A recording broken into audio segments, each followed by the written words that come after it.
एक बार फिर से आपका स्वागत है स्टूडेंट्स एलिमेंट एड्यूटेक की इस क्लास में।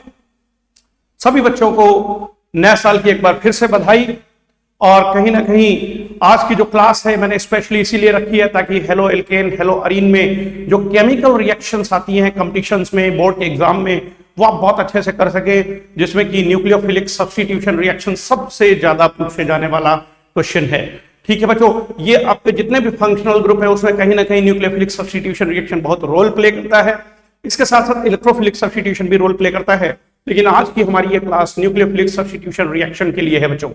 और जल्दी से इसको जो है लाइक कर दीजिए, जितने भी क्लास में बच्चे हैं लाइक कर दीजिए और जल्दी से जल्दी जो है शेयर कर दीजिए इसका लिंक, ताकि सारे बच्चे क्लास में आ जाएं जल्दी से। और बहुत अच्छे से आज की ये क्लास चलने वाली है, इसलिए मैं उम्मीद करता हूं सभी बच्चे बहुत अच्छे से जो है पढ़ेंगे। और अभी नया साल शुरू हुआ है, आज डेफिनेटली कहीं ना कहीं 1 जनवरी के बाद ज्यादातर बच्चे अभी घर पे ही होंगे, जैसा कि मौसम देख रहा हूं मैं बहुत ठंडा है। ठीक है, तो नॉर्थ इंडिया में काफी ज्यादा ठंड है और आगे भी रहने वाली है, कुछ ऐसा ही अनुमान है। तो सेफ रहिए, पढ़ाई करते रहिए और आ जाइए जल्दी से जल्दी बच्चे। मैं देख रहा हूं क्लास में जल्दी से जल्दी बच्चे आ रहे हैं और हमारे साथ जो है इस समय, ठीक है, 2 लोग दिखाई दे रहे हैं मुझे क्लास में, लाइव क्लास में। और शायद अगर कुछ बच्चे क्लास अभी तक नोटिफिकेशन नहीं चेक कर पाए होंगे तो क्लास में नहीं होंगे, वो बाद में फिर देख लेंगे। फिलहाल हम क्लास को स्टार्ट करते हैं और इस क्लास में आपको आज हम nucleophilic substitution reaction halo alkane hello Areen की पढ़ाने जा रहे हैं। मेथड ऑफ प्रिपरेशन आपने कंप्लीट कर लिया था हेलो एल्केन का। हेलो अरीन का हम जो है मेथड ऑफ प्रिपरेशन अलग से पढ़ाएंगे, उसके फिजिकल प्रॉपर्टी अलग बताएंगे और उसके केमिकल प्रॉपर्टीज को भी अलग से डिस्कस करेंगे। एक बार हम हेलो एल्केन को पहले पूरी तरीके से खत्म कर लेते हैं। ठीक है बच्चों, तो आइए तैयार हो जाइए और जल्दी से देखिए यहां पर जो आपका टॉपिक है ये है न्यूक्लियोफिलिक सब्स्टिट्यूशन रिएक्शन। तो ध्यान देना बच्चों, टॉपिक है हमारा न्यूक्लियोफिलिक सब्स्टिट्यूशन रिएक्शन। बच्चा एक बात ध्यान से समझना, nucleophilic substitution reaction, nucleophilic substitution reaction जो होती है, इस रिएक्शन में सबसे इंपॉर्टेंट बात ये होती है कि ये समझना कि न्यूक्लियोफाइल क्या होता है, इलेक्ट्रोफाइल क्या होता है, ठीक, या सबस्ट्रेट क्या है, अटैकिंग रिएजेंट क्या है, ये बात समझ में आनी चाहिए। तो ये हालांकि जीओसी में आप पढ़ते हैं, लेकिन फिर भी मैं एक बार आपको डिस्कस कर दे रहा हूं बहुत, ठीक है, ब्रीफली, कि न्यूक्लियोफाइल क्या होता है। ये एक इलेक्ट्रॉन एक्सेस स्पीसीज होती है, ये इलेक्ट्रॉन एक्सेस स्पीसीज है। या तो ये बच्चा आपका एक एनायन होगा प्योरली, या फिर ये एक न्यूट्रल मॉलिक्यूल होगा, या तो न्यूट्रल मॉलिक्यूल होगा और या फिर ये एनायन होगा। एनायन का मतलब जैसे लाइक Cl माइनस है, Br माइनस है, I माइनस हो सकता है, OH माइनस हो सकता है, NH2 माइनस हो सकता है। इस तरीके से कोई भी ऐसी स्पीसीज हो सकती है, ठीक है, कि जिसमें नेगेटिव चार्ज हो। और न्यूट्रल मॉलिक्यूल कैसा होता है, जैसे कि हम देखते हैं कि वाटर का मॉलिक्यूल है न्यूट्रल, ठीक, यहां पर ऑक्सीजन पे लोन पेयर है। अमोनिया का मॉलिक्यूल है, इसमें देखते हैं नाइट्रोजन पर लोन पेयर है। इसी तरीके से बहुत सारे और कुछ हो सकते हैं ऐसे मॉलिक्यूल्स, जैसे H2S है, तो H2S के केस में देखेंगे सल्फर पर लोन पेयर आप देख रहे हैं। तो न्यूट्रल मॉलिक्यूल हो उससे लोन पेयर हो, ठीक है। दूसरा एनायन हो, उस पर नेगेटिव चार्ज मिलेगा ही आपको। तो इन सभी एनायन के केस में क्या है, इलेक्ट्रॉन एक्सेस। न्यूट्रल मॉलिक्यूल के केस में भी इलेक्ट्रॉन क्या है, एक्सेस में। तो इलेक्ट्रॉन अगर एक्सेस में नहीं है, इलेक्ट्रॉन रिच स्पीसीज नहीं अगर है, इलेक्ट्रॉन रिच स्पीसीज अगर कोई नहीं है, तो फिर वो न्यूक्लियोफाइल नहीं हो सकती।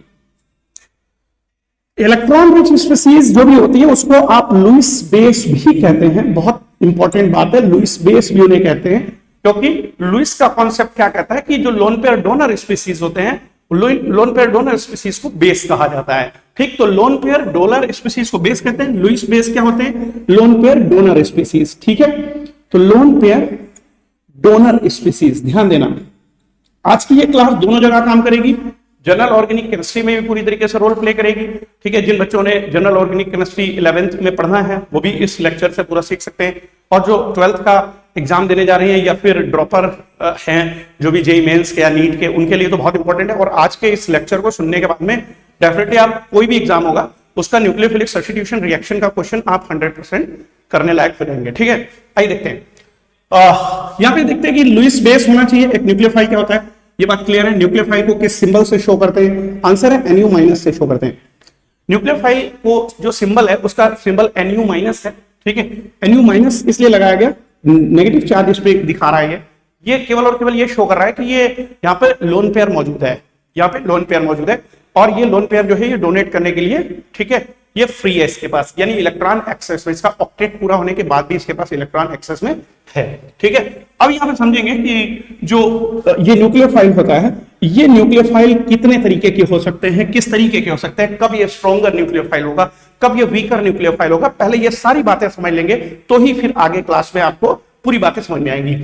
तो न्यूक्लियोफाइल पे हम चूंकि बात कर रहे हैं पूरी तरीके से, तो न्यूक्लियोफाइल में जो स्ट्रॉन्गर न्यूक्लियोफाइल होता है, ठीक है, स्ट्रॉन्गर न्यूक्लियोफाइल कब होता है ये बात ध्यान देना है। तो स्ट्रॉन्गर न्यूक्लियोफाइल किसको कहते हैं, ये बहुत ही सिंपल बात है, इसको आप ब्रॉन्स्टेड एंड लॉरी का जो कॉन्सेप्ट है आपने 11th में पढ़ा होता है इक्विलिब्रियम में, आयनिक इक्विलिब्रियम में, उसमें से आप एक टॉपिक पढ़ते थे जिसमें आप पढ़ते थे कि कोई एसिड है, ठीक है, तो एसिड क्या करते हैं, एसिड आर प्रोटॉन डोनर, और जब प्रोटॉन डोनेट कर देता है एसिड तो बचता क्या है उसके पास, बचता है एक एनायन, और एनायन क्या होता है, कंजुगेट बेस होता है। तो ध्यान देना, ये हमेशा जितने भी हमारे न्यूक्लियोफाइल होते हैं ये अगर एनायन है, अगर ये एनायन है तो ये डेफिनेटली एनायन की फॉर्म में जब भी होंगे तो ये कॉन्जुगेट बेस हो सकते हैं, ये क्या हो सकते हैं, कॉन्जुगेट बेस हो सकते हैं, ध्यान से समझना, ठीक है। जब भी ये एनायन होंगे तो व्हेन एनायन तो ये कॉन्जुगेट बेस होता है बच्चा, ये कॉन्जुगेट बेस होगा। एग्जांपल बताता हूं, जैसे लाइक X माइनस की अगर हम बात करें, जैसे बात करते हैं X माइनस की, तो X माइनस जो है आप देखते हैं किससे बनता है, ठीक, आप देखते हैं कि HX जो है वो अगर लूज करेगा एक प्रोटॉन तो X माइनस बनेगा। अगर बेटा ये एसिड है, अगर ये ब्रॉन्स्टेड एसिड है, ध्यान से देखना, अगर ब्रॉन्स्टेड एसिड है तो प्रोटॉन लूज करने के बाद एक कॉन्जुगेट बेस बन जाता है, ठीक है, एक कॉन्जुगेट बेस बनता है। अगर ये कॉन्जुगेट बेस मेरा वीक होगा, अगर ये वीक होगा तो इसका मतलब ये स्टेबल होगा, वीक का मतलब स्टेबल होता है, स्टेबल का मतलब लेस एनर्जी होता है, और लेस एनर्जी का मतलब है कि लेस चार्ज होता है, या तो ठीक है लेस चार्ज होगा, या कहेंगे कि चार्ज कम है, ठीक है। दूसरी बात, ब्रॉन्स्टेड एसिड जो भी होगा ये बहुत स्ट्रांग हो जाएगा अगर इसका सीबी, अगर इसका कॉन्जुगेट बेस वीक है तो। फिर से बात को समझते हैं, ठीक है। स्ट्रॉन्गर न्यूक्लियोफाइल कब होता है, स्ट्रॉन्गर न्यूक्लियोफाइल किसको कहते हैं, ध्यान से समझिएगा। स्ट्रॉन्गर न्यूक्लियोफाइल और वीक न्यूक्लियोफाइल क्या होता है, तो उसके लिए हम समझ रहे हैं पहले कि जब भी कोई न्यूक्लियोफाइल एक एनायन होगा, जब भी एनायन होगा तो वो एक कॉन्जुगेट बेस होगा, कॉन्जुगेट बेस होगा। जैसे कि एग्जांपल दिखाया मैंने, यहाँ पे X माइनस एक न्यूक्लियोफाइल है, X माइनस एक न्यूक्लियोफाइल है, और ये न्यूक्लियोफाइल है, ठीक, और ये क्या है, एक एनायन है, ठीक है।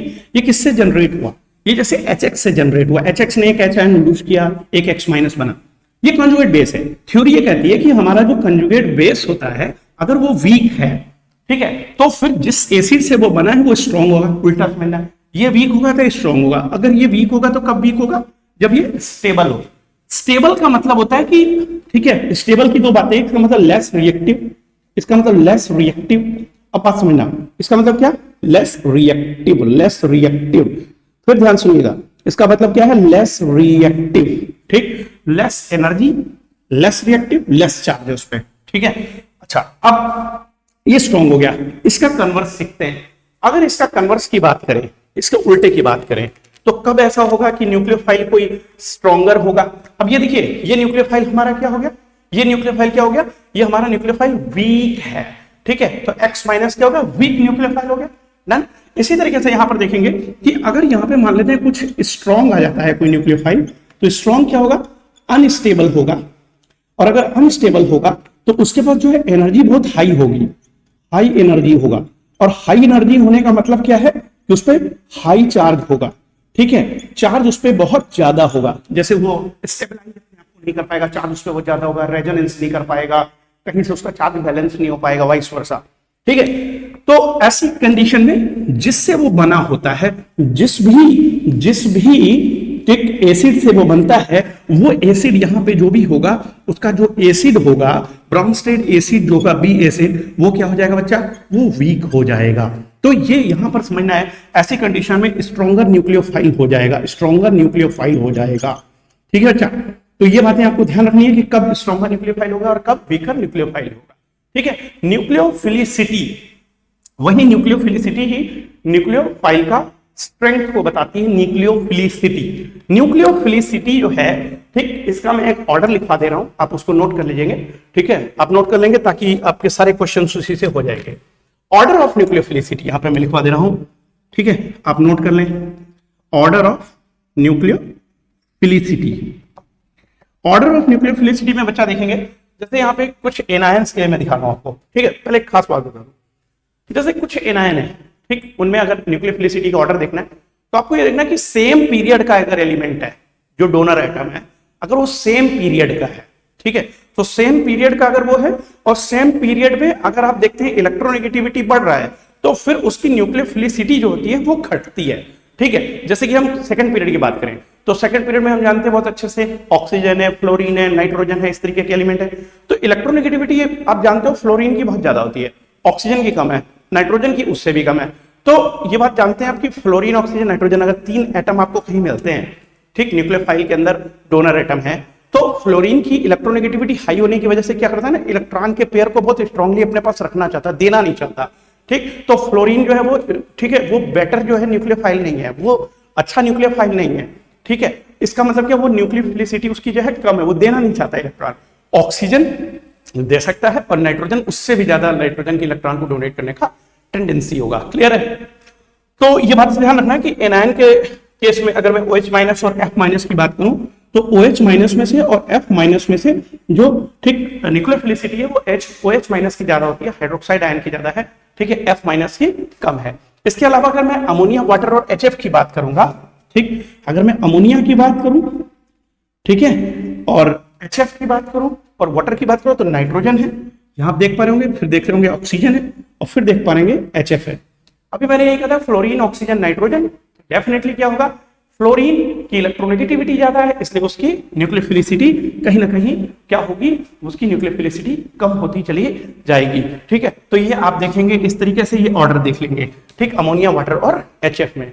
इसके अलावा एक खास बात बता दूं मैं आपको, कुछ एनायंस जो होते हैं, ठीक है, जैसे कि मान लेते हैं कि R3C- है, ठीक है, या R2N- है, इस तरीके के एनायंस जो होते हैं उनके केस में, यानी जो कार्बेनायन होते हैं, कार्बेनायन के केस में कैसे देखेंगे न्यूक्लियोफिलिसिटी, तो कार्बेनायन के केस में यहां पर मैं ऊपर लिख देता हूं। ठीक है, कार्बेनायन के केस में या तो ऊपर लिख दूं या नीचे लिख दूं, जहां विजुअली आपको बहुत अच्छे से हो। तो R3C- जो है, ठीक है, ये टर्शरी ब्यूटिल कार्बेनायन, ये सबसे ज्यादा जो है इसकी न्यूक्लियोफिलिसिटी होती है। इसके बाद अगर हम देखेंगे तो यहाँ पे जो सेकेंडरी अमाइन जैसे आप देखते हैं उस तरीके से R2N- जो है उसकी न्यूक्लियोफिलिसिटी उससे कम होगी, और इससे कम अगर मैं देखूं तो फिर वो हमारी एल्कोक्साइड आयन की न्यूक्लियोफिलिसिटी उससे कम है, और इन सबसे कम अगर किसी की है तो फिर वो F- की न्यूक्लियोफिलिसिटी होती है। ये ऑर्डर आपको कुछ नोट कर लेने हैं। इसके अलावा एक बात खास और ध्यान रखनी है कि जो एनायंस होते हैं वो न्यूट्रल मॉलिक्यूल होते हैं, एनायन एंड न्यूट्रल मॉलिक्यूल। जैसे कि कोई एक एनायन है और एक न्यूट्रल मॉलिक्यूल है, जैसे कि फॉर एग्जांपल वाटर है और OH- है, या NH3 है, NH2- है, HF है और F- है। तो जो जिसपे चार्ज होगा उसकी न्यूक्लियोफिलिसिटी हमेशा ज्यादा होगी न्यूट्रल से। या याद रखना है, जो चार्ज स्पीसीज है, चार्ज स्पीसीज जो होगी, ठीक है, चार्ज स्पीसीज जो होगी, ठीक है, उसका क्या रहेगा, चार्ज स्पीसीज का ग्रेटर रहेगी न्यूक्लियोफिलिसिटी देन न्यूट्रल मॉलिक्यूल। ये नोट कर लें, ठीक है, न्यूट्रल से ज्यादा न्यूक्लियोफिलिसिटी होगी। ठीक है, न्यूट्रल मॉलिक्यूल से चार्ज स्पीसीज की न्यूक्लियोफिलिसिटी हमेशा ज्यादा होती है। कितने बच्चे क्लास में आ गए हैं, देखें जल्दी से, इंटरेक्शन करते हैं बच्चों से, देखें, बात करके देखते हैं कैसा लग रहा है क्लास उन्हें।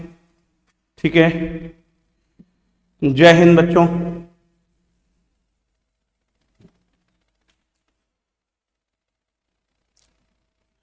प्रीवियस ईयर क्वेश्चन, अगर आप प्रीवियस ईयर कौन सा बात करना चाहते हैं, जेई मेंस का बात करना चाहते हैं या एडवांस या नीट या फिर बोर्ड, जरा मेंशन करिए सुरेश जी। आप ही की बात कर रहा हूं सुरेश जी, जरा मेंशन कर दीजिए तो मैं आपको लाइव जो है ये आंसर दे दूं आपका। आप किसके लिए पूछना चाह रहे हैं? जो ये बच्चा ये पूछ रहा है कि कौन सी बुक अच्छी है प्रीवियस ईयर PYQs के लिए फॉर बोर्ड्स। ठीक है, आपको PYQs अगर करने हैं तो आप अरिहंत का चैप्टर वाइज ले लीजिए। PYQs अगर आप करना चाहते हैं PYQs जो भी करना चाहेगा फॉर बोर्ड्स, ठीक है, फॉर बोर्ड्स, तो बोर्ड्स के लिए आपको अरिहंत, ठीक है, अरिहंत का चैप्टर वाइज सॉल्व करना चाहिए, चैप्टर वाइज सॉल्यूशन, इससे बढ़िया कुछ नहीं है, ठीक है। और इससे अगर आप कर लोगे, विश्वास करिए, अरिहंत चैप्टर वाइज सॉल्यूशन, ये बुक ले लीजिए आप, बहुत हार्डली आपको 150 रुपीज तक की मिलेगी, कंसेशन लगा देगा तो, अदरवाइज 200 के लगभग मिलेगी, बहुत महंगी नहीं है। और मैं रिकमेंड करूंगा कि ये बुक जो है आपको फिजिक्स के लिए ले लेनी चाहिए, फिजिक्स के लिए भी ले लेनी चाहिए, मैथमेटिक्स के लिए भी ले लेनी चाहिए, तो बायो स्ट्रीम के बायो के लिए ले सकते हैं, ठीक है, बहुत अच्छी बुक है, तो ये आप ले लीजिए। और इसके अलावा तो आप जानते हैं आर्काइव बहुत सारे मार्केट में अवेलेबल है, आर्काइव ले लेंगे तो जेईई मेंस का, जेईई एडवांस का कर सकते हैं, हालांकि बहुत ज्यादा वेट करने की जरूरत नहीं है, आप 15 दिन और रुकिए, इन 15 डेज के अंदर ही मैं सारे जो आर्काइव हैं उसके चैप्टर वाइज आपको पीडीएफ जो है उसके लिंक जो है मैं शेयर करने स्टार्ट कर दूंगा। आज ही मैंने रात में ट्राई किया था एक क्वेश्चन पेपर जेईई मेंस का, और वो सॉल्यूशन चैप्टर पे मैंने बनाया था, एबनॉर्मल कोलिगेटिव प्रॉपर्टी और नॉर्मल कोलिगेटिव प्रॉपर्टी के लिए, उसको चेक किया था, थोड़ा सा उसका जो लिंक है उसे मैं चेक करना चाहता था, आज मैंने चेक किया, सक्सेसफुली हो रहा है। तो वो 1-2 दिन में आपको जो भी मैं पढ़ाता हूं उसका डेली क्वेश्चन और उसके अगले दिन उसका सॉल्यूशन डिटेल में पूरा वो सब आपको मिलने लगेगा, ठीक है। वो मैंने 75 क्वेश्चन का जनरेट किया था, पेपर मेरे पास है, और आज मैं इवनिंग तक उसको थ्रू प्रॉपर चैनल कैसे आपको देना है वो अपलोड करना शुरू कर दूंगा, ताकि आप प्रैक्टिस कर पाओ, खूब सारी प्रैक्टिस कर पाओ। अभी तक जितना पढ़ाया सारे टॉपिक से रिलेटेड क्वेश्चन जो है वो आपको मैं भेजना स्टार्ट कर दूंगा स्टूडेंट, बस मेहनत करिए और ज्यादा से ज्यादा बच्चों को शेयर करिए, ठीक है। ये क्रांति लाने वाला है ये चैनल एलिमेंट एड्यूटेक, ध्यान रखिएगा इसका नाम, ठीक है, ठीक है। ओके स्टूडेंट्स, तो ओके ओके वेरी गुड, आइए क्लास में चलते हैं वापस। मेरे ख्याल से ये चीज समझ में आई होगी बच्चों को।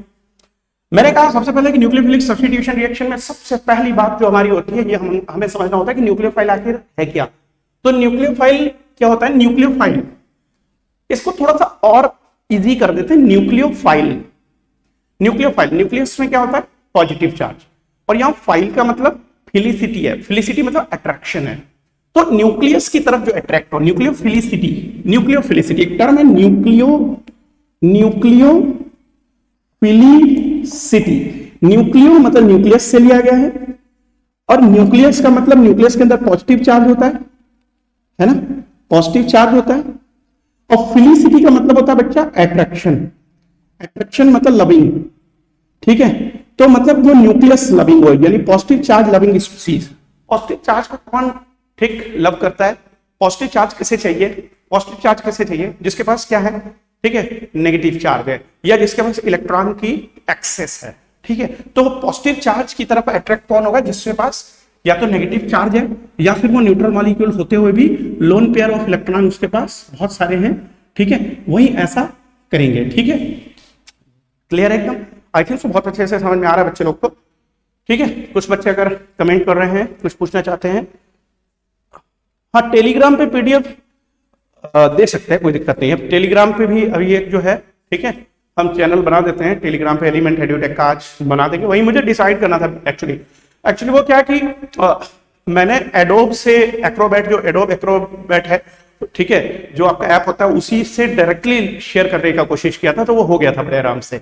लेकिन मैं कोशिश में हूं कि एक ऐप जो है वो ऑलरेडी मेरे पास एक ऐप है, लेकिन मैं वो बना हुआ है वर्डप्रेस पे, मैं चाहता हूं कि उसको पीएचपी पे बनवा के एक बार तुरंत जो है ठीक लॉन्च कर देता हूं, प्ले स्टोर पे अवेलेबल हो जाए, आप डाउनलोड कर लीजिएगा, वहां से आपको लेक्चर सारे के सारे असेसमेंट के लिए जितने क्वेश्चन हैं सारे कुछ मिलने लगे, नोट्स भी मिलने लगेंगे पीडीएफ वाले, ठीक है।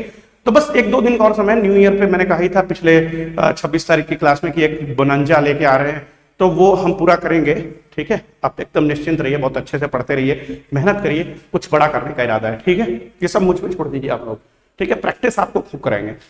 तो यहाँ पे क्या है, न्यूक्लियोफिलिसिटी में जो न्यूक्लियस है, ठीक है, उसको लाइक करने वाली स्पीसीज होते हैं। न्यूक्लियस मतलब अब लिटरल इसका मीनिंग जरूर है न्यूक्लियस को लाइक करने वाले, लेकिन सच में न्यूक्लियस का मतलब पॉजिटिव चार्ज। पॉजिटिव चार्ज का मतलब जहां पे इलेक्ट्रॉन की कमी है, ठीक है, जहां पे इलेक्ट्रॉन की कमी है। पॉजिटिव चार्ज का मतलब where electron density is low, जहां इलेक्ट्रॉन डेंसिटी कम है, ठीक। और न्यूक्लियोफाइल कौन है? जहां इलेक्ट्रॉन डेंसिटी ज्यादा है, ठीक है, क्लियर है। तो इसको ये ध्यान रखना है, इलेक्ट्रॉन रिच स्पीसीज होगा, पहली बात इलेक्ट्रॉन रिच स्पीसीज होगा, ये एनायन भी हो सकता है, ये न्यूट्रल मॉलिक्यूल भी हो सकता है, लेकिन ये इसेंशियली एक लुईस बेस ही होगा। लुईस बेस का मतलब लोन पेयर डोनर स्पीसीज होगा। क्या होगा? लोन पेयर डोनर स्पीसीज होते हैं, ठीक है। ओके, इसको Lu माइनस सिंबल से शो करते हैं। अब बात आ रही है यहाँ पे स्ट्रॉन्गर न्यूक्लियोफाइल क्या होता है या वीकर न्यूक्लियोफाइल क्या होता है, क्योंकि बेसिकली जब हम रिएक्शन पे जाएंगे तो हमें वहां पे डिस्कस करना है कि कौन सा स्ट्रॉन्गर न्यूक्लियोफाइल है, कौन सा वीक न्यूक्लियोफाइल है, कौन किसको रिप्लेस करेगा, कौन नहीं कर पाएगा, एंड वाइस वर्सा। क्लियर है? तो यहाँ पे क्या करना है, हमें देखना है कि स्ट्रॉन्गर न्यूक्लियोफाइल देखते कैसे हैं, है ना। तो देखिए, जब भी कभी न्यूक्लियोफाइल होगा तो वो एनायन जब होगा, तो एनायन के केस में हम क्या देखते हैं, एनायन किसी न किसी, ठीक है, किसी न किसी मतलब सॉल्ट से या तो आएगा, है ना, या फिर किसी एसिड से आएगा, है ना। क्लियर है? तो या किसी बेस से भी आ सकता है, कोई ऐसा नहीं है, लेकिन जब भी आएगा तो ये कहीं ना कहीं एक कंजुगेट जैसे बेस है, X माइनस एक कंजुगेट बेस है। अभी कंजुगेट बेस है, अगर ये कंजुगेट बेस वीक होगा हमारा, अगर ये वीक होगा तो वीक होने का मतलब है कि स्टेबल है। स्टेबल का मतलब इसमें चार्ज जो है वो कम है, कम चार्ज की वजह से पोटेंशियल एनर्जी कम है, कम चार्ज की वजह से पोटेंशियल एनर्जी कम है। ये याद रखना है हमेशा, की पॉइंट एकदम केमिस्ट्री में। चार्ज कम है, पोटेंशियल एनर्जी कम होगी, पोटेंशियल एनर्जी कम होगी तो इसका मतलब स्टेबिलिटी ज्यादा होगी, स्टेबिलिटी ज्यादा होगी तो मतलब रिएक्टिविटी कम होगी, ये याद रखना है। ठीक, स्टेबल होगा तो लेस रिएक्टिव होगा, लेस एनर्जी होगी, लेस चार्ज होगा, और ये वीक होगा। क्लियर है? अगर ये वीक होता है तो जिससे ये बना है वो क्या होगा? स्ट्रॉन्ग होगा। स्ट्रॉन्ग होगा तो रिएक्टिव होगा, और रिएक्टिव होगा तो अनस्टेबल होगा। ठीक है, ये सारी चीजें इसके साथ जुड़ी होंगी। तो इसके लिए फिर मैंने एक नीचे छोटा सा जो है एक्सप्लेनेशन और आपको दिया, जिसमें मैंने मेंशन किया कि अगर कोई एसिड है, अगर वो वीक है तो उसका जो, ठीक है, जो उसका कंजुगेट बेस है, उसका जो कंजुगेट बेस है वो स्ट्रॉन्ग हो जाएगा, अनस्टेबल हो जाएगा, हाई एनर्जी हो जाएगा, हाई चार्ज उस पर होगा, ठीक, और वो न्यूक्लियोफाइल स्ट्रॉन्गर न्यूक्लियोफाइल कहलाएगा। तो स्ट्रॉन्गर न्यूक्लियोफाइल वही होता है, ठीक है, जो कंजुगेट बेस क्या हो, अनस्टेबल हो, उस पर चार्ज बहुत ज्यादा हो, ठीक है, उस पर चार्ज बहुत ज्यादा हो, ठीक है। तो जैसे अगर हम बात करें कि एक ऑक्साइड आयन है, O पे डबल माइनस है, ठीक है, और एक OH माइनस है, तो OH माइनस और O पे डबल माइनस दोनों केस की अगर मैं बात करूं तो ऑक्साइड आयन जो है, ठीक, वो स्ट्रॉन्गर न्यूक्लियोफाइल कहीं ना कहीं होना चाहिए, ठीक है। लेकिन बात यहां पर यह आती है कि ऑक्साइड आयन अकेला कभी भी जनरेट नहीं होता है, वही बात आती है कि उसको जनरेट होने के लिए कुछ ना कुछ चाहिए। तो इसलिए ऑक्साइड आयन अगर कहीं से जनरेट होता तो ऑक्साइड आयन सबसे ज्यादा स्ट्रॉन्गर न्यूक्लियोफाइल में से एक न्यूक्लियोफाइल माना जाता, ठीक है। तो यहाँ पे ऐसा हालांकि O माइनस नहीं होता है, डबल माइनस, लेकिन यहाँ पे क्या है, OH माइनस होता है, तो OH माइनस बहुत स्ट्रॉन्गर न्यूक्लियोफाइल माना जाता है, ठीक है। इसके बाद अगर देखेंगे तो OH माइनस से भी स्ट्रॉन्गर हो सकता है, कौन हो सकता है, जो लोन पेयर डोनेट करने की टेंडेंसी ज्यादा रखता हो, और वो बोलते हैं NH2 माइनस को बोलते हैं, ठीक है, NH2 माइनस, ठीक है। बात ध्यान रखना। तो अब यहाँ पर इस तरीके से कुछ ऑर्डर ऑफ न्यूक्लियोफिलिसिटी मैंने लिखे हैं ताकि आपको मेंस और एडवांस के क्वेश्चन सॉल्व करने में दिक्कत ना है। नीट का क्वेश्चन बहुत लेवल का आता है, कोई दिक्कत नहीं आता है इसमें, ठीक। नीट का 45 क्वेश्चन तो बहुत इजी होता है, जेई मेंस के लेवल का होता है, एडवांस के क्वेश्चन को थोड़ा सा उसमें आपको ज्यादा चीजें सोचनी पड़ती है। तो फिलहाल मेरे ख्याल से ये पहला वाला टॉपिक इंट्रोडक्शन बहुत अच्छे से समझ में आ गया, न्यूक्लियोफाइल क्या होता है, न्यूक्लियोफिलिसिटी क्या होती है, ठीक है, वो समझ में आ गई होगी। कहीं प्रॉब्लम है तो बोले जो बच्चे क्लास में। हाँ, SN1 इज मोस्ट रिएक्टिव, आप पूछ रहे हैं विच SN1 is most reactive, what does SN1 depend upon, what type of nucleophile is SN1। अच्छा ठीक है, ये सारी चीजें मैं अभी आपको बता रहा हूँ, ठीक है, इस पे आ रहा हूं मैं, ठीक है, इस वाले पर्टिकुलर टॉपिक के बाद, इसके बाद उसी पे आ रहा हूँ कि SN1 क्या SN2 क्या, उसी पे आ रहा है, ठीक है, क्लियर है। आइए अब स्टार्ट करते हैं आगे। मेरे ख्याल से यहाँ पर तो कोई दिक्कत थी नहीं, यहाँ पे विजिबल था, नीचे तक आपने सारा का सारा टॉपिक नोट कर ही लिया है, ठीक है, विजिबल है बहुत अच्छे से। आइए अब बात करते हैं कि न्यूक्लियोफिलिक सब्स्टिट्यूशन रिएक्शन के अंदर आखिरकार हो क्या रहा था। तो सब्स्टिट्यूशन रिएक्शन, सब्स्टिट्यूशन का बेटा मतलब है कि किसी को हटा के खुद आ जाना, सब्स्टिट्यूशन, ठीक है। जैसे मैं यहाँ पे खड़ा हूं, अभी मेरे को कोई रिप्लेस कर दे और दूसरा टीचर आके पढ़ाने लगे, तो इसका मतलब उसने मुझे क्या कर दिया, रिप्लेस कर दिया। रिप्लेस मतलब सब्स्टिट्यूशन कर दिया मेरा, ठीक है। अब सब्स्टिट्यूशन कौन करे, जैसे केमिस्ट्री वाला ही टीचर दूसरा करे तो सब्स्टिट्यूशन बाय केमिस्ट्री टीचर हुआ, है ना। अगर मेरे को कोई फिजिक्स वाला टीचर यहाँ पे आके सब्स्टिट्यूट कर दे, ठीक, सब्स्टिट्यूशन कर दे, तो सब्स्टिट्यूशन फिजिक्स वाले टीचर ने किया, है ना। मैथमेटिक्स वाला करे तो मैथमेटिक्स वाले टीचर ने किया।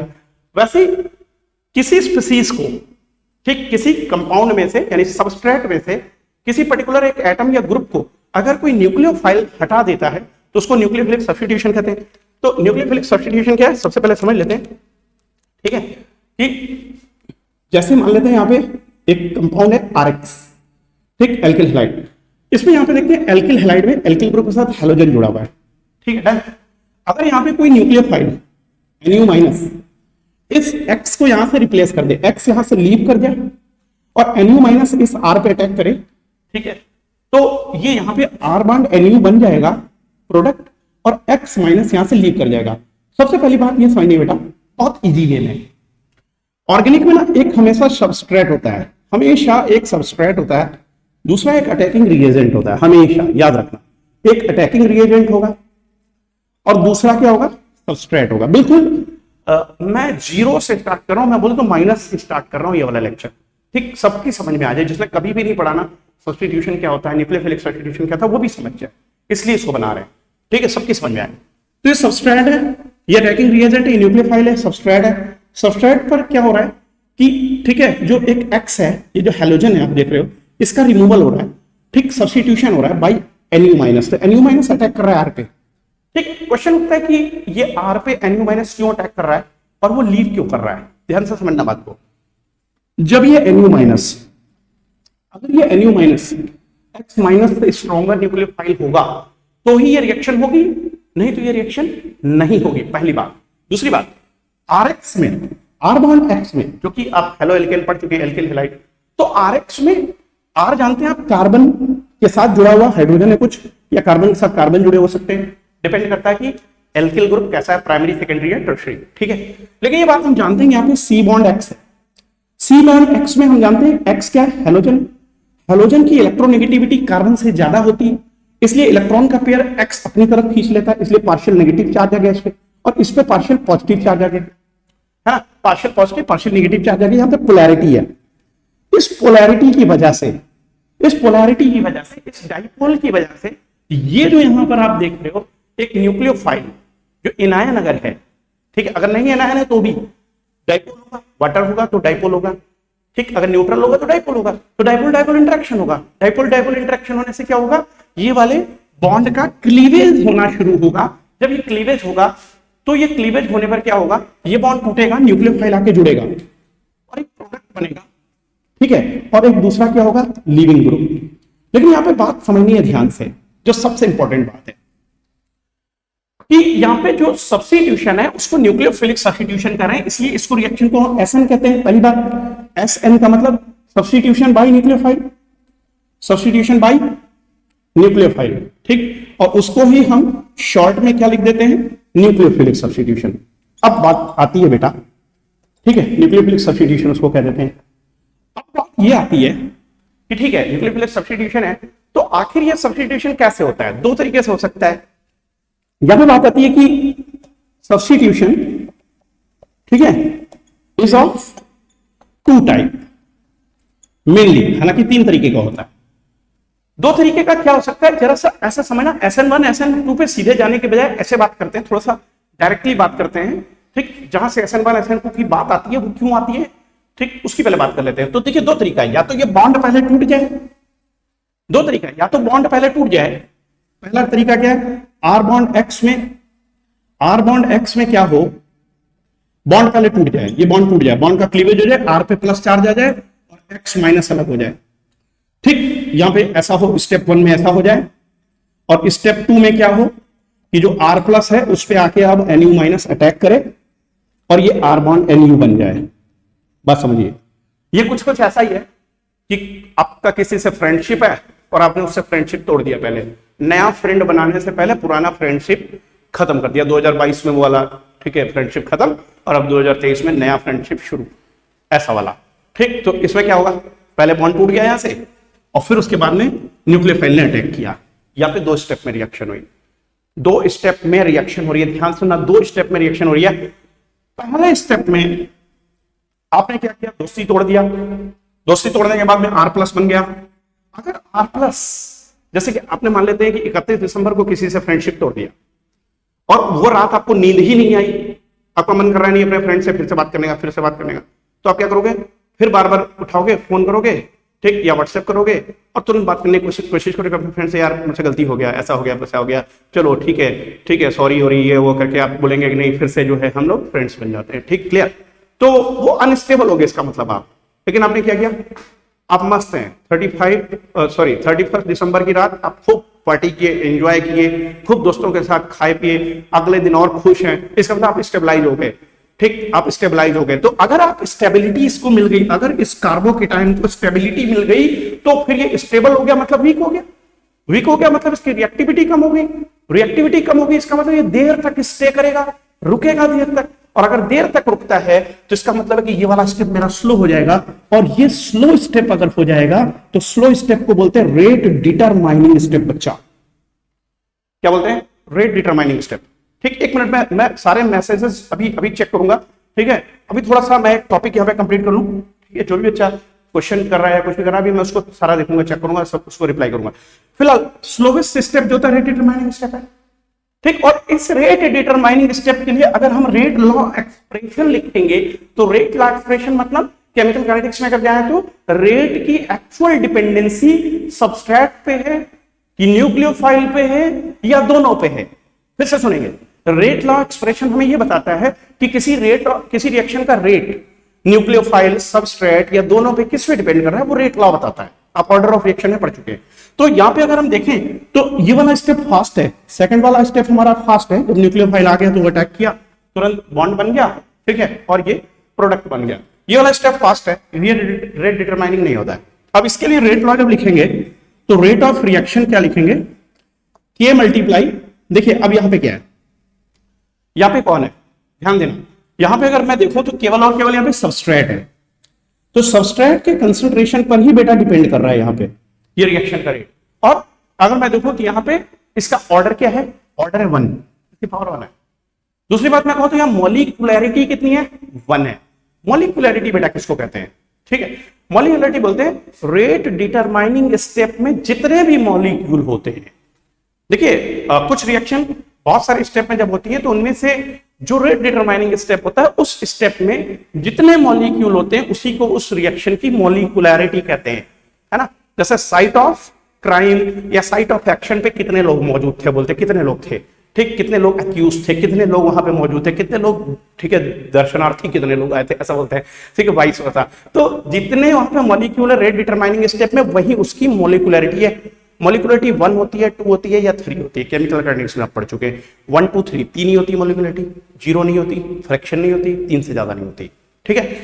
तो यहां पे मॉलिक्यूलरिटी है 1, इसीलिए इसको बोलते हैं unimolecular nucleophilic substitution reaction, SN1 बोलते हैं इसको। इसलिए इसको क्या बोलते हैं, SN1, यानी इसको बोलेंगे यूनिमॉलिक्यूलर न्यूक्लियोफिलिक सब्स्टिट्यूशन, ठीक है, यूनिमॉलिक्यूलर न्यूक्लियोफिलिक सब्स्टिट्यूशन। इसी को हम लोग कैसे कर देते हैं शो, SN1 से कैसे शो कर देते हैं। अब SN1 कब होगी कब नहीं होगी बहुत क्लियर है। अगर हमारा पहले स्टेप में बना हुआ कार्बोकेटायन, अगर पहले स्टेप में बना हुआ कार्बोकेटायन स्टेबलाइज हो गया तो SN1 ही रिएक्शन होगी। और कार्बोकेटायन की स्टेबिलिटी का ऑर्डर आपको पता है क्या होता है, कार्बोकेटायन की जो ऑर्डर ऑफ स्टेबिलिटी होता है वो सभी बच्चे जानते हैं बहुत अच्छे से। ऑर्डर ऑफ स्टेबिलिटी अगर देखा जाए तो सबसे ज्यादा बेंजीन कार्बोकेटायन स्टेबल होता है, उसके बाद एलिलिक होता है, उसके बाद 3 डिग्री, 2 डिग्री और 1 डिग्री, ये आप जानते हैं। तो अगर आपके पास कहीं बेंजील है, ठीक है, बेंजील है, ठीक, एलिलिक है या 3 डिग्री है, तो उसमें से बेंजिलिक सबसे ज्यादा स्टेबल कार्बोकेटायन होता है, यानी वो SN1 रिएक्शन ही करेगा। कार्बोकेटायन पहले बन जाएगा, क्लीवेज हो जाएगा, फिर उसके बाद सेकंड स्टेप पे क्या होगा, न्यूक्लियोफाइल बड़े आराम से आके उसके साथ जुड़ेगा, ठीक है, ये बात ध्यान रखना। अब मैं जरा सा चेक कर लेता हूं मैसेज जो बच्चे कर रहे हैं क्या कुछ पूछ रहे हैं, ठीक है। अच्छा मयंक है, ओके, तो ऐसा ना चैनल में आपने बेटा सुरेश नाम लिखा हुआ है इसलिए, ओके, हाँ ठीक है। न्यूक्लियोफाइल जो है SN1 रिएक्शन में जो रिएक्शन का रेट है वो डिपेंड कर रहा है सबस्ट्रेट के ऊपर, देख रहे हैं ना आप, ये बात क्लियर होगी ये वाली। How we can identify nucleophile substitution reaction, very good, ठीक है। तो लिविंग ग्रुप से आप देखोगे अगर लिविंग ग्रुप अगर कुछ ना कुछ न्यूक्लियोफाइल है तो इसका मतलब न्यूक्लियोफिलिक सब्स्टिट्यूशन हुआ है पक्का। अगर लिविंग ग्रुप जो है वो न्यूक्लियोफाइल है तो न्यूक्लियोफिलिक सब्स्टिट्यूशन हुआ है। How we know if a reaction is substitution, okay very good. देखो बेटा ऐसा है मयंक, ध्यान देना, जब सब्स्टिट्यूशन रिएक्शन होगी तो उसके लिए सबसे इंपॉर्टेंट बात ये होती है कि जो हमारा सबस्ट्रेट मॉलिक्यूल है उसके बॉन्डिंग में कोई चेंज नहीं होता है। मतलब जैसे डबल बॉन्ड कहीं पर है तो डबल सिंगल नहीं बन गया, या सिंगल है डबल नहीं बन गया, मतलब उसके नंबर ऑफ बॉन्ड्स जो है वह चेंज नहीं होंगे। नंबर ऑफ बॉन्ड्स में कोई भी चेंज नहीं होगा, ये पहली बात। Number of bonds will not be change. ठीक, पहली बात नोट कर लिए, नंबर ऑफ बॉन्ड्स काउंट के लिए सारे के सारे सेम, इसका मतलब सब्स्टिट्यूशन ही हुआ है पक्का। ठीक, दूसरी बात, अगर सब्स्टिट्यूशन हुआ है तो सब्स्टिट्यूशन में जो लिविंग ग्रुप होगा उसको आप चेक कर लीजिए वो क्या है। तो सुनिएगा, अगर लिविंग ग्रुप न्यूक्लियोफाइल है यानी उसमें नेगेटिव चार्ज है, तो कंफर्म है उसमें नेगेटिव चार्ज है, तो वो नेगेटिव चार्ज लेके निकला है ना, तो जिससे निकला है उस पर क्या चार्ज आया होगा, पॉजिटिव। और पॉजिटिवली चार्ज स्पीसीज पे अब कौन अटैक कर रहा होगा, इसका मतलब पॉजिटिव तो करेगा नहीं अटैक, है ना। पॉजिटिवली चार्ज स्पीसीज पे कौन अटैक करेगा बेटा, बहुत क्लियर है, उससे कोई ना कोई नेगेटिव चार्ज स्पीसीज अटैक करेगी, या जिसके पास इलेक्ट्रॉन एक्सेस में वही अटैक करेगा। तो वहां पे सब्स्टिट्यूशन हुआ है न्यूक्लियोफिलिक। आई थिंक मैंने समझ में आ गया, आई थिंक मैंने समझ में आ गया वाला बात, बोलिए। ठीक है, मैसेज कर दो ताकि मुझे क्लियर हो जाए कि तुम्हें समझ में आ गया। ठीक है, सब्स्टिट्यूशन कब होगा ये क्लियर हो गया, सब्स्टिट्यूशन कब होगा क्लियर हो गया, बोले। एक्चुअली आप जब रिप्लाई करते हो तो ये थोड़ा सा इसमें डिले होता है, मैसेज में हल्का सा डिले होता है। ठीक है, वो रखा जाता है, यूट्यूब अपनी तरफ से करता है, ऐसा डिले करता है। आप करते हो इधर मैसेज आने में थोड़ा सा वक्त लेता है। ठीक है, तो ऐसा इसलिए, लेकिन फिर भी आई थिंक सो आपकी क्वेरी सॉल्व हो गई होगी। और भी बच्चा कोई क्वेश्चन पूछना चाहता है तो पूछ सकता है। ठीक है, क्रिस्टल क्लियर, वेरी गुड, यही चाहिए। ठीक है, अगर ये क्लियर हो गया, आपको बहुत अच्छे से समझ में आ गया, तो अब फिर से जो है समझ लीजिए एक बार, और अपने मित्रों को भी बताइए कि इस तरीके से होता है ये रिएक्शन, तो बात क्लियर होगी। अब यहाँ पे क्या है कि हमारे पास जो बेंजिल है, इसके भी मैं थोड़ा सा आगे बढ़ जाता हूँ, बेंजिल के भी आगे आ जाता हूँ, और थोड़ा सा मैं बेंजिल को यहाँ पे दिखाना चाहूंगा कि बेंजिल कैसा होता है। आप जानते हैं हालांकि कि बेंजिल कैसा होता है, लेकिन फिर भी मैं चाहूंगा कि एक बार बेंजिल देख लो। तो बेंजिल ये है, बेंजिल रिंग है, और बेंजिल रिंग के साथ में यहाँ पे CH2 है। यहाँ पे एक बात ध्यान देना, CH2 में अभी भी 2 H लगा हुआ है, ध्यान से समझना, 2 H लगा हुआ है। अगर एक और H में यहां से हटा दूं और उसकी जगह पर भी मैं, अगर उसकी जगह पर भी बेटा मैं यही C6H5 लगा दूं, ये C6H5 ही तो है नीचे, अगर ये लगा दूं, पॉजिटिव चार्ज लगा दूं, तो अब ये क्या हो गया, डाइफेनिल कार्बोकेटायन हो गया, डाइफेनिल।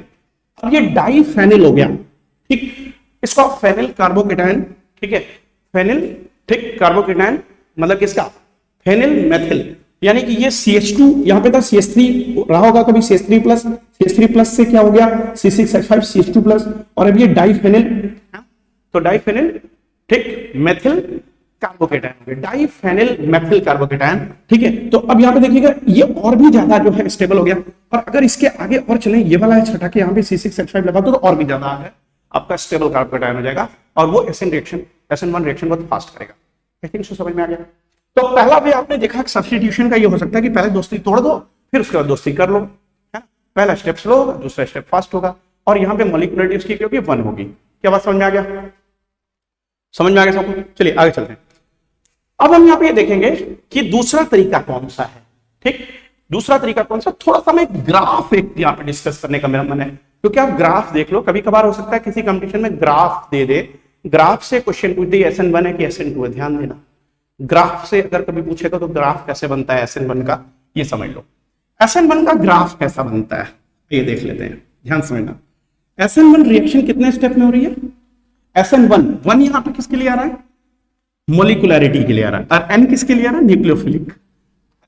S का मतलब क्या है, सब्स्टिट्यूशन। तो SN1 रिएक्शन में यूनिमोलिकुलर हो रहा है, स्टेप 2 में हो रही है रिएक्शन, इसलिए जब ग्राफ देखेंगे तो हमेशा ध्यान देना, ग्राफ कुछ इस तरीके से बनेगा, याद रखना, ये प्रोग्रेस ऑफ रिएक्शन है, ठीक है, ठीक, ये एक, ठीक है, जो एक्स एक्सिस है इस पे हम प्रोग्रेस ऑफ रिएक्शन ले लेते हैं, और जो हमारा वाई एक्सिस है इस पे हम एनर्जी ले लेते हैं। ठीक है बच्चा, अब यहां पे हमें ये दिखाना है कि मान लेते हैं कि ये हमारे रिएक्टेंट थे, ये हमारे रिएक्टेंट है, यहां पे मान लेते हैं कि कुछ सबस्ट्रेट है, और यहां पे सबस्ट्रेट के साथ में कोई न्यूक्लियोफाइल है, इनकी एनर्जी इतनी है। तो जब सबस्ट्रेट और न्यूक्लियोफाइल है तो होता क्या, दरअसल जो सबस्ट्रेट मॉलिक्यूल है इसकी एनर्जी, ठीक समझिएगा, इसकी एनर्जी पहले इस लेवल पे जाकर के, ठीक है, यहां पे समझेंगे, इस लेवल पे पहुंच जाती है, मतलब पहले आपस में टकराएंगे मॉलिक्यूल, एनर्जी बढ़ेगी तभी तो बॉन्ड टूटेगा, ठीक। और बॉन्ड जब टूटेगा तो उसके बाद ये यहां पे बना देगा क्या, ये कार्बोकेटायन बनाएगा, यहां पे लिखेगा कार्बोकेटायन। ये कार्बोकेटायन जब यहां पे बन जाएगा, ठीक, ये स्टेप 1 है। और एक बात समझना, स्टेप 1 स्लो अगर है तो स्लो का मतलब यह है कि ये एनर्जी गैप जो है ना, ये एनर्जी गैप बहुत बड़ा है, ये एनर्जी गैप बहुत बड़ा है। किसके बीच का गैप बहुत बड़ा है, ये वाला गैप जो आप देख रहे हो ना, ये वाला गैप बहुत बड़ा है। क्यों क्यों इसका मतलब क्या, स्टेबिलिटी आ गई, ठीक है, स्टेबिलिटी आ गई। तो अब इसके बाद जो सेकंड स्टेप आएगा, सेकंड स्टेप अगर देखोगे तो वो बहुत फास्ट हो रहा है, ठीक है। और उसमें क्या हो रहा है, सेकंड स्टेप जब फास्ट हो रहा है तो उसको आप इस तरीके से दिखा देते हो, आपने इस तरीके से कुछ दिखा दिया कि ये आपने सेकंड स्टेप दिखा दिया, बहुत जल्दी से, मतलब ये वाला जो गैप है, ये गैप बड़ा, ये गैप छोटा, ये गैप बड़ा, ये गैप छोटा, ये बड़ा फ्रॉम द स्लो, ये गैप छोटा, मतलब रिएक्शन फास्ट हो रही है। ये यहां पर क्या दिखा रहे हैं, ये यहां पर क्या दिखा रहे हैं, यहां पर दिखा रहे हैं कि यहां पे अटैक हो रहा है किसका, न्यूक्लियोफाइल का, न्यूक्लियोफाइल अटैक कर रहा है। ये कार्बोकेटायन है और ये कार्बोकेटायन पर अटैक जब हुआ, ठीक, यहाँ पे C पे प्लस है और यहाँ पे Nu माइनस ने इसके साथ अटैक कर दिया है, बॉन्ड बनाने की तरफ है। और जब ये बॉन्ड बन जाएगा और ये प्रोडक्ट बन जाएगा तो प्रोडक्ट प्लस लीविंग ग्रुप, तो लीविंग ग्रुप, ये बात ध्यान रखना है, ठीक। यानी यहां पर हम ग्राफ के अंदर जहां देखेंगे 2 पीक दिखाई देंगे आपको, तो 2 पीक का मतलब है कि रिएक्शन 2 स्टेप में हो रहा है और ये SN1 रिएक्शन है। क्लियर है, क्लियर है बच्चा, ठीक है ना, क्लियर मैं, क्लियर हो गया। चलो अब आगे देखते हैं कि SN2 रिएक्शन क्या होती है, उसको देख लेते हैं, ठीक है। आप ये देख सकते हैं, बाद में भी देख लीजिएगा, फिलहाल हम चलते हैं SN2 की तरफ। तो SN2 आपको बहुत क्लियर है, मेरे ख्याल से SN2 सब बच्चों को बहुत क्लियर आ गया होगा समझ में कि जब SN1 आ गया तो SN2 में क्या होता है। SN2 में क्या होता है, पहली बात SN2 का नाम हो गया 2, अब बाई मॉलिक्यूलर हो गया बेटा, by molecular nucleophilic substitution reaction, है ना, बाई मॉलिक्यूलर, मतलब अब ये कितने स्टेप में होती है। तो बात ध्यान देना, बाइमोलिकुलर न्यूक्लियोफिलिक सब्स्टिट्यूशन की सबसे बड़ी जो खासियत है वो ये है कि बाइमोलिकुलर न्यूक्लियोफिलिक सब्स्टिट्यूशन में सबस्ट्रेट और न्यूक्लियोफाइल दोनों के कंसंट्रेशन पर रिएक्शन का रेट डिपेंड करता है, ठीक। तो इसीलिए उसकी मॉलिक्यूलरिटी 2 है, ध्यान रखना। इसको इस तरीके से लिखेंगे, इसको इस तरीके से लिखेंगे, ठीक है। यहां पर इस तरीके से लिखेंगे, जो रेट लॉ एक्सप्रेशन है, इसका रेट लॉ एक्सप्रेशन जो है वो ये लिखा जाता है इस तरीके से कि rate of reaction equal to K multiply substrate and nucleophile का कंसंट्रेशन। अगर सबस्ट्रेट के कंसंट्रेशन पे भी डिपेंड करे, न्यूक्लियोफाइल के भी कंसंट्रेशन पे डिपेंड करे, तो फिर ये SN2 रिएक्शन होगी बाइमोलिकुलर। और इसका ऑर्डर क्या है, ऑर्डर इसका है 2, ऑर्डर इसका क्या है 2 है, क्लियर है। अब बात समझिएगा बच्चे, यहां पे रिएक्शन का रेट इन दोनों पे क्यों डिपेंड कर रहा है, खास बात इसलिए डिपेंड कर रहा है क्योंकि यहाँ पे जो कार्बोकेटायन बनना है स्टेबलाइज जब नहीं हो पाएगा, जैसे मैंने कहा ना 31 की रात को आपने क्या किया, ठीक है, दोस्ती तोड़ दिया, दोस्ती तोड़ने के बाद आप परेशान है, आपको नींद भी नहीं आ रही, तो आप फिर क्या करोगे, तुरंत उठाओगे फोन, फिर से बोलोगे, फिर से दोस्ती कर लेते वापस, तो इसका मतलब तो काम गड़बड़ हो गया। फिर आपने क्या किया, रिवर्स हो गया अपनी बात से, फिर आप मुकर गए, तो इसका मतलब ऐसा ही हुआ कि यहाँ पे अगर कार्बोकेटायन स्टेबलाइज नहीं होगा तो इसका मतलब क्या करेगा, फिर वो पता क्या करेगा, फिर वो ये करेगा, पहले दूसरे से फ्रेंडशिप करना शुरू करेगा और इधर पहले वाले से फ्रेंडशिप कम करना शुरू कर देगा, मतलब उससे बात करना थोड़ा थोड़ा थोड़ा कम करेगा, नए वाले फ्रेंड से बात करना शुरू करेगा। जब पूरी फ्रेंडशिप इधर हो जाएगी तो सामने वाला भी समझ जाएगा, चलो भाई इसको छोड़ो, ठीक, आगे बढ़ते अपना काम करते हैं, ठीक है, ऐसा होगा। तो इसका मतलब क्या होगा, बिल्कुल यही रियलिटी है लाइफ की। कुछ लोग क्या करते हैं, बॉन्डिंग तोड़ देते हैं, फिर नया बॉन्डिंग ढूंढते हैं, है ना, कौन, जो स्टेबलाइज हो जाते हैं। लेकिन कुछ लोग ऐसे होते हैं जो पहले क्या करते हैं, ठीक, एक तरफ बॉन्डिंग तोड़ना शुरू करते हैं, दूसरी तरफ बॉन्डिंग करना शुरू कर देते हैं। तो यही पे SN2 में यही हो रहा है, ठीक है। क्या होता है, reaction completes in single step, reaction completes in a single step, खास बात एक ही स्टेप में होती है इसमें। खास बात बताऊं, इसकी सबसे खास बात इसमें जो है, यहां पर एक ट्रांजिशन स्टेट जो है, देखते हो इंटरमीडिएट नहीं बनता।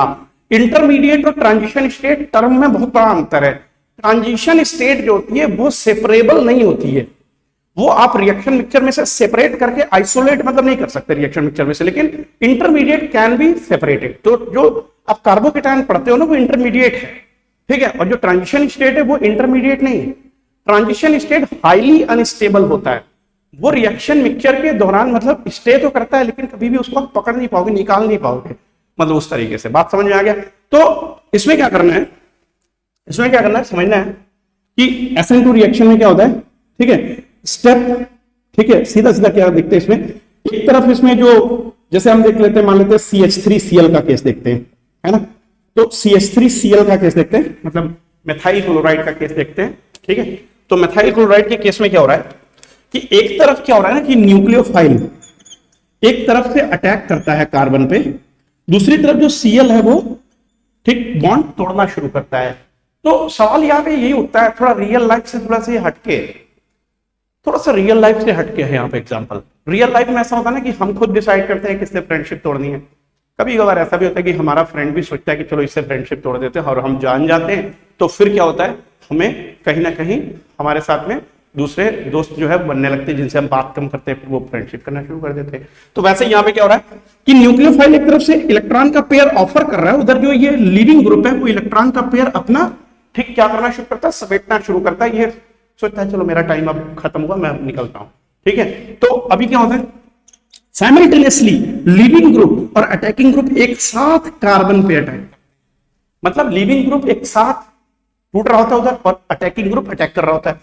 तो ऐसे में सबसे जो इंपॉर्टेंट बात है वो ये है, जो बहुत ज्यादा क्वेश्चन पूछा जाता है कि यहां पे जो बॉन्ड है ये तो 4 है, 1 2 3 4 देख रहे हो, और कार्बन की वैलेंसी भी आप जानते हो 4 ही होती है, 4 से ज्यादा कार्बन की वैलेंसी होती नहीं है, ठीक है। तो आखिरकार दोनों बॉन्डिंग कैसे करेंगे, तो आंसर ये है कि यहां पे जब एक ट्रांजिशन स्टेट आएगी तो जो कार्बन है वो अपना हाइब्रिडाइजेशन sp3 से चेंज करके sp2 में ले जाएगा, ठीक, sp2 में ले जाएगा, और ये हाइब्रिडेशन sp2 जरूर कर लेगा, और इस तरीके से ये एक sp2 हाइब्रिडाइड ऑर्बिटल, ये दूसरा sp2, ये तीसरा sp2 हाइब्रिडाइड ऑर्बिटल, तीनों H के साथ इसे बॉन्डिंग कर लिया, ठीक है। ये sp2 है, ये sp2 है, ये भी sp2 है, लेकिन अब जो इसके पास अनहाइब्रिडाइड p ऑर्बिटल बचा, अनहाइब्रिडाइड किसके पास कार्बन के पास, वो उसको क्या करेगा, उस अनहाइब्रिडाइड p ऑर्बिटल को, जैसे अगर मैं इसको दिखाऊं, मान लेते हैं मैं इसको ऐसे दिखा देता हूं, क्योंकि मुझे दिखाना क्या है, इसको ट्रायगोनल प्लानर दिखाना है, तो मैं जो ना ठीक इसको कुछ इस तरीके से दिखा देता हूं कि ये ट्रायगोनल प्लानर प्लेन में है, ठीक। अब इसके बाद यहां पे क्या करते हैं, हम इसको एक p ऑर्बिटल, ये अनहाइब्रिडाइड के दोनों ठीक जो लोब हैं p ऑर्बिटल के, वो मैंने ऐसे दिखा दिए, ठीक है, क्लियर है। तो ये जो p ऑर्बिटल आप देख रहे हो अनहाइब्रिडाइड, इसको ऐसे भी दिखा देते हैं, चाहे तो हम ऐसे दिखा देते हैं, चाहे तो हम इसको ऐसे दिखा देते हैं, ठीक है, ये sp2 sp2 sp2 3 ऐसे दिखा देते, और एक अनहाइब्रिडाइड p ऑर्बिटल ऐसे दिखा देते, तो ये प्लेन ऐसे हो जाता। लेकिन हम यहाँ पे ऐसे दिखा रहे हैं, जैसे था वैसे दिखा रहे हैं। तो अभी क्या होगा, एक तरफ जो Cl है, ठीक, एक तरफ जो Cl है वो इसके साथ बॉन्डिंग कर रहा है, और एक तरफ जो Nu माइनस है वो एक लोब से बॉन्डिंग कर रहा है। तो सबसे इंपॉर्टेंट बात ये एक ट्रांजिशन स्टेट बना, जिसमें कि ये ट्रांजिशन स्टेट में ये पार्शियल बॉन्ड बनते हैं, ठीक, पार्शियल बॉन्ड का मतलब ये बॉन्ड कंप्लीटली बना नहीं है, मतलब डिस्टेंस ज्यादा है, डिस्टेंस ज्यादा, मतलब इलेक्ट्रॉन क्लाउड जो है वो काफी क्लोज आ चुके हैं, लेकिन इतने क्लोज नहीं आए हैं कि अब वो कन्वेंशनल बॉन्ड बन जाए। हकीकत में इलेक्ट्रॉन क्लाउड कांटेक्ट में है, ठीक, मतलब वो उससे दूर अगर ना जाए, नजदीक आए तो बना रह सकता है वही बॉन्ड, और अगर ये नजदीक आ जाए तो ये भी बॉन्ड बना लेगा, मतलब परमानेंट। तो क्या होगा, ये हाईली अनस्टेबल ट्रांजिशन स्टेट हो गई, है ना, हाईली अनस्टेबल ट्रांजिशन स्टेट आ गई, ठीक है। अब इसमें सबसे इंपॉर्टेंट जो बात है वो बिल्कुल आपके सामने दिख रही है कि जो लीविंग ग्रुप है उसकी पोजीशन, है ना, यानी उसकी स्टीरियो केमिस्ट्री, उसकी स्पेस में पोजीशन, और जो अटैकिंग न्यूक्लियोफाइल है उसकी स्पेस में पोजीशन बिल्कुल वर्टिकली अपोजिट है, बिल्कुल कोई एंगल वाइज अगर मैं बात करूं तो वर्टिकली अपोजिट है। एक अपोजिट साइड से अटैक कर रहा है न्यूक्लियोफाइल, और लिविंग ग्रुप एक साइड से बिल्कुल सामने से निकल रहा है। तो इसका मतलब क्या होगा कि ऑप्टिकल इन्वर्जन हो जाएगा। क्या होगा, ऑप्टिकल इन्वर्जन हो जाएगा।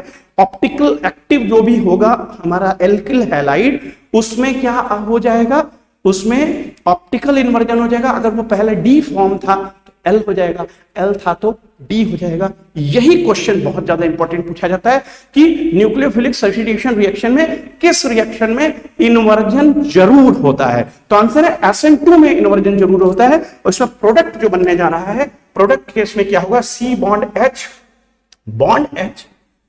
H और बॉन्ड NU बनेगा बेटा। ये आप अब देख लो, ठीक है, कि आप जो देख रहे हो प्रोडक्ट में यहां पे Cl- अलग हो जाएगा। तो प्रोडक्ट में आपने क्या देखा कि जो अटैकिंग ग्रुप है वो अपोजिट साइड से अटैक किया और लिविंग ग्रुप दूसरे साइड से निकल गया।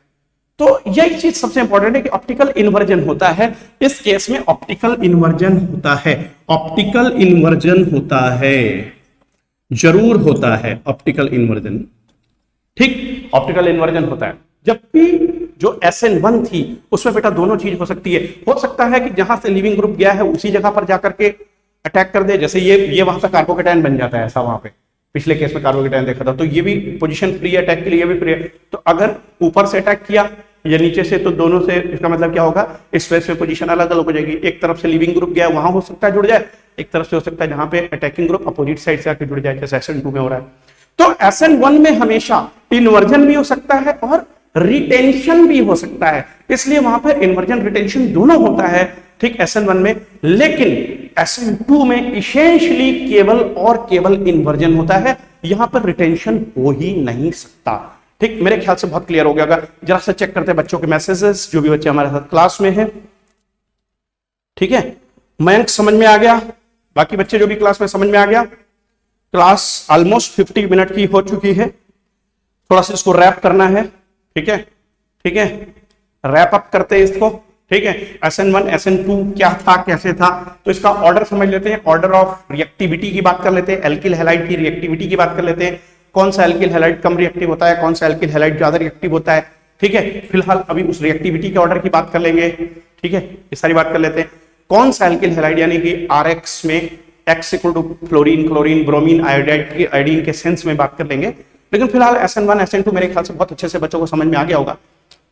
तो एक अगला जो है यहाँ पर थोड़ा सा डिस्क्रिप्शन जो है मैं ठीक लिख देता हूं ताकि आपको आसानी रहे समझने में। ठीक है, और हमें भी बीच में कभी थंबनेल निकालना होगा तो हम उसको निकाल सकेंगे, इसलिए ठीक है यहाँ पे समझना है कि SN1 रिएक्शन में क्या होता है और क्या नहीं होता है।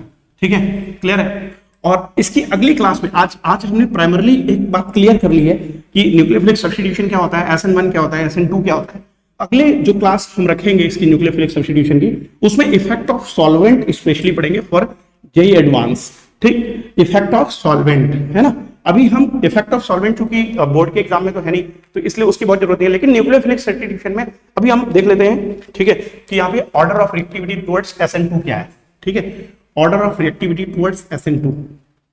ठीक है, order of reactivity, order of reactivity towards SN2 है ना। तो SN2 में क्या होता है ना कि जो मेथिल है, मेथिल हैलाइड अगर है तो सबसे ज्यादा जो है ठीक रिएक्शन इसकी होती है, यानी प्राइमरी। बस प्राइमरी में भी मेथाइल। पहले प्राइमरी की बात कर लेते हैं। प्राइमरी में CH3X सबसे ज्यादा, अगर CH3 CH2X है तो उससे कम, CH3 CH2 CH2X है तो ये और कम, यानी जितनी चेन लंबी होती चली जाएगी रिएक्टिविटी उतनी कम होती चली जाएगी, ये बात ध्यान देना। ठीक, ये तो पहली बात हो गई प्राइमरी में ही। ठीक है, reactivity in primary, reactivity in 1 degree alkyl halide. ठीक है, 1 डिग्री में जितनी चेन लंबी होगी, ठीक है, जितनी चेन लंबी होगी उतनी रिएक्टिविटी कम होती चली जाएगी। दूसरी बात, अगर हम देखें तो प्राइमरी एल्किल हैलाइड SN2 सबसे ज्यादा करता है, सेकेंडरी उससे कम, 3 डिग्री उससे कम, उसके बाद एलिलिक होगा और उसके बाद बेंजिलिक होगा। ठीक है, ठीक है, बेंजिल होगा। ठीक, बेंजिल हैलाइड। ठीक है, ये मेरे ख्याल से समझ में आ रहा होगा आपको बहुत अच्छे से, क्लियर है। तो ये ऑर्डर रहेगा इसका। ठीक है, अब इसके बाद बात कर लेते हैं कि जो रिएक्टिविटी एल्किल हैलाइड की होती है वो कैसी होती है, ध्यान से समझना। तो देखो एल्किल हैलाइड की रिएक्टिविटी में यही देखना है कि कब कोई बेटर न्यूक्लियोफाइल है, बस इतना देखना कौन सा बेटर न्यूक्लियोफाइल है जो लिविंग ग्रुप बेटर है। ठीक, ध्यान देना।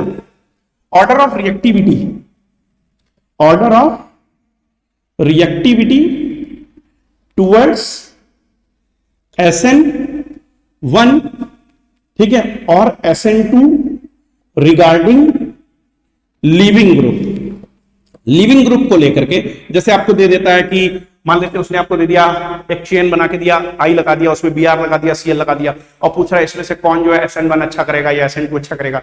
तो लीविंग ग्रुप अगर अच्छा होगा तो रिएक्शन फास्ट होगी। ठीक है, तो ये होता है किस बात पे डिपेंड करता है, लीविंग ग्रुप के नेचर पे।